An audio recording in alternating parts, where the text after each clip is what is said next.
Hi everybody. I'm here today to talk about my experiences of finding and being a mentor. My name is Nicola-Marie. I'm Irish. I'm an Agile Coach, and I work in BlaBlaCar here in Paris for nearly 3 years. I have learned a lot about mentoring throughout my career. It began when I was hired in my first role as a telecommunications software engineer in Motorola. On day one, I was assigned an official work mentor, a senior engineer with the same work title as I had. I found this a very value-adding experience, as I had someone I could go to with technical questions and ideas. Because of this experience, I thought having an in-work mentor was a normal experience. But as I progressed through my career and worked in 6 different countries, I soon learned that this was not the case. During this time, I developed my interests in training, coaching, and mentoring in and outside the work environment. More and more, I could see the value of a mentor outside of the work environment to develop your career and your skills, not just job-focused.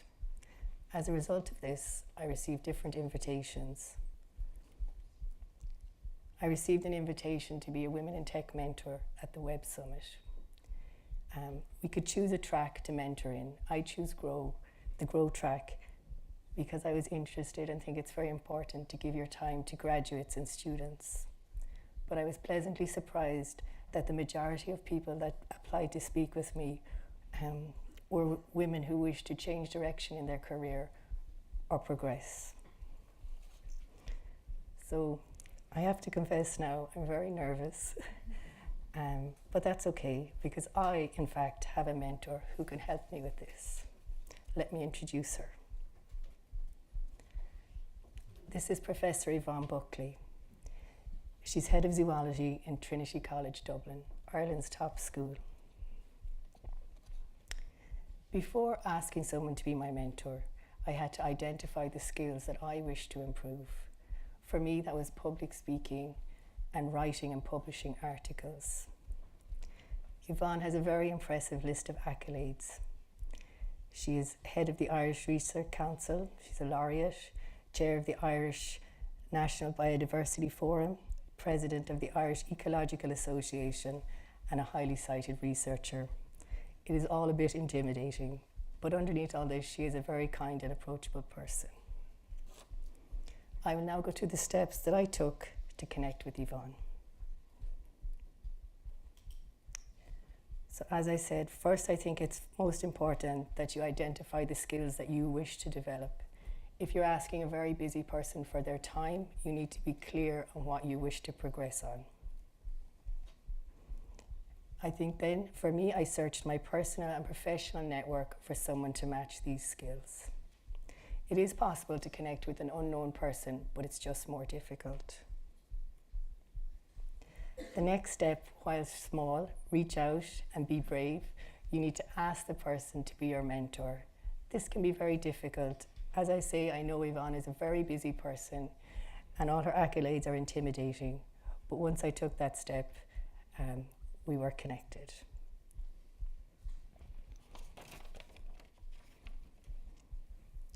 So with Yvonne, we have a peer mentoring relationship. This means that we have a balanced mentee-mentor relationship. We learn from each other. So how does that work? We set an hour time slot once a month. We really time box this event.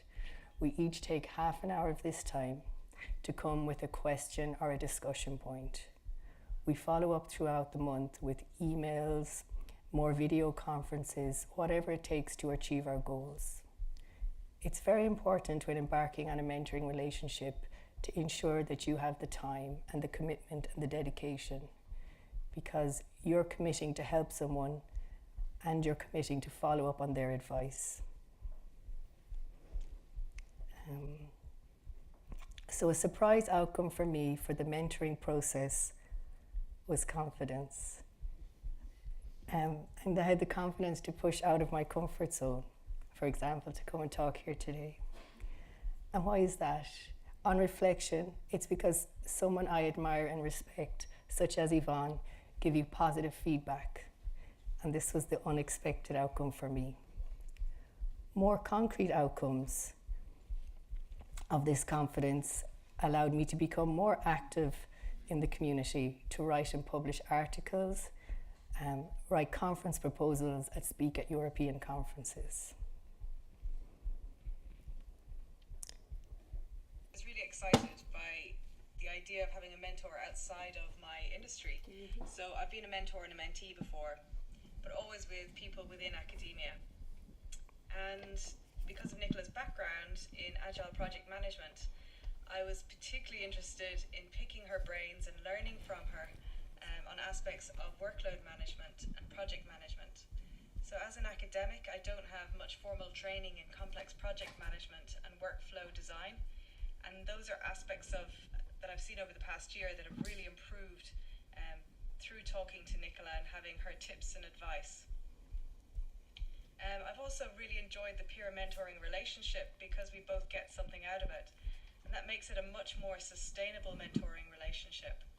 I think if it's a very one-way relationship, it can be unsustainable. It won't last because one partner is getting more than the other. So I think that's really important. I also think that getting somebody from outside of your field or your industry to act as a peer mentor can really add strength. That level of diversity is really important.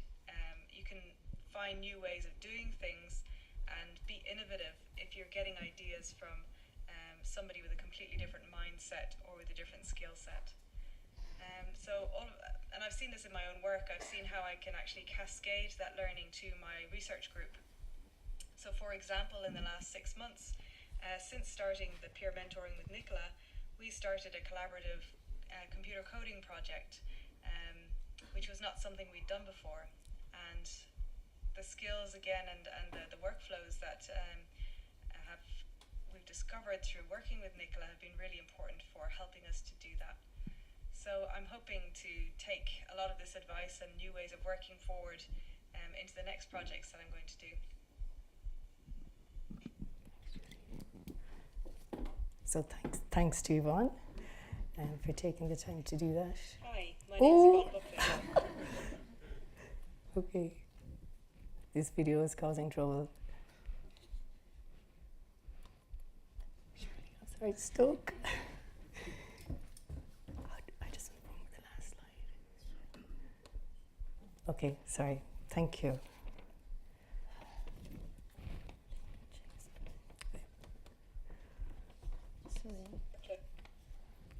I'll tell Yvonne she was up on the video all day.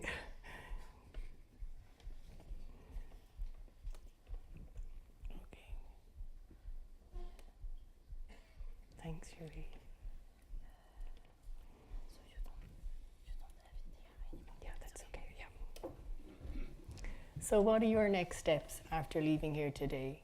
I think it's really important to speak about mentoring openly. Speaking about something normalizes it. And then people will know you're available to be a mentor or interested in being a mentee. I think it's important to remove mental barriers around age, gender, industry, and experience. We all have something to learn and share. I think it's important to actively work to connect people. Even if at that moment you don't see someone that can be a good mentor for you, but you see a match in your professional or personal networks, go ahead and propose that those people work together. And for me, it's your responsibility to grow and progress in your career. Don't just leave this responsibility in the workplace. Thanks, everyone.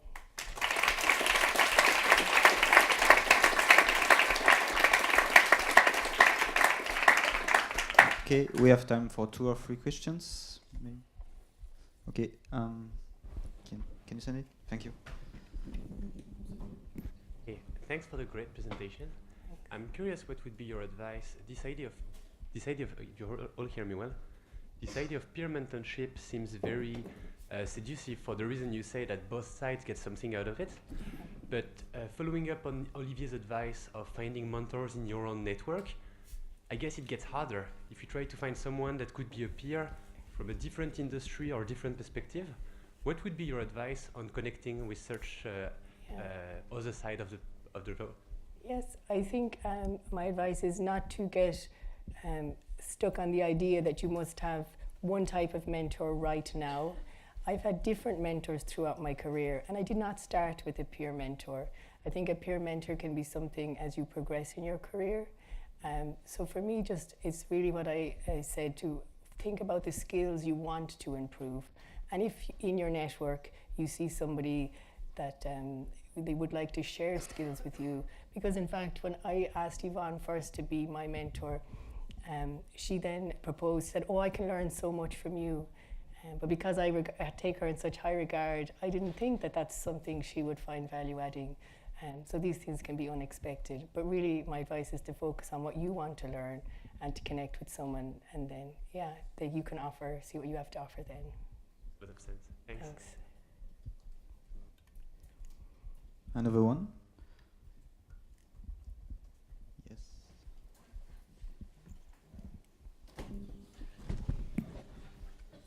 Hi. Hi. So you're currently coach at BlaBlaCar. Yes. Do you propose at BlaBlaCar to be a mentor, or do you have like a mentorship program, something like that? We don't have formal ones, but we promote sharing and learning all the time. We have share and learns. We have a mentor program, but it's more when someone comes into the company, so it doesn't necessarily have to be in your work domain. So we call it the buddy system more than mentorship, but then they know they can come to you for advice on any topic. Yes. Yeah. Thank you. Thanks. Last one? Okay. Thanks, everyone. Thank you, Nicola. Thanks.